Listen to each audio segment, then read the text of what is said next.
We now derive rotational kinetic energy of a lamina. See, this is a lamina, this is a body of this type of geometry.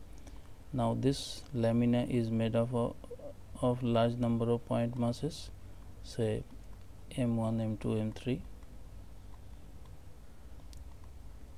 Like this we can imagine, and this is rotated about this axis with a constant angular velocity, say omega is the angular velocity. Now this point masses m1, say this is situated at a distance r1, m2 is at a distance r2, m3 is at a distance r3.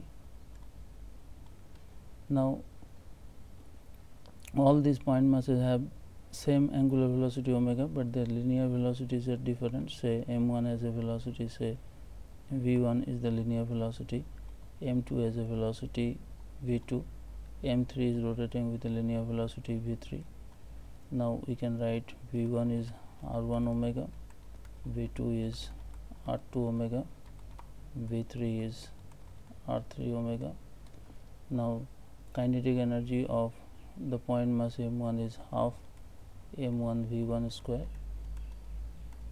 Point mass m2, the kinetic energy will be m2 v2 square.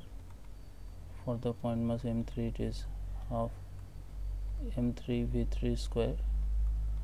Likewise, now kinetic energy is a scalar quantity. If we add up all the kinetic energy of all the point masses, then we get the rotational kinetic energy of the lamina. So therefore rotational kinetic energy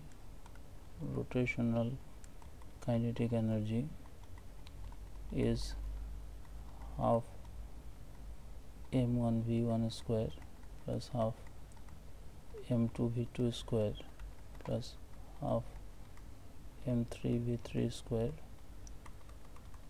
Likewise, so let us take half common.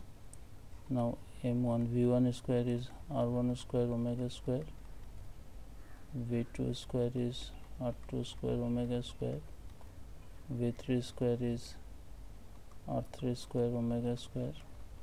Likewise, so take half omega square common, so this is m1 r1 square plus m2 r2 square plus m3 r3 square. So this is nothing but summation of mr square. This is moment of inertia of this lamina. So we conclude that the rotational kinetic energy is half I omega square.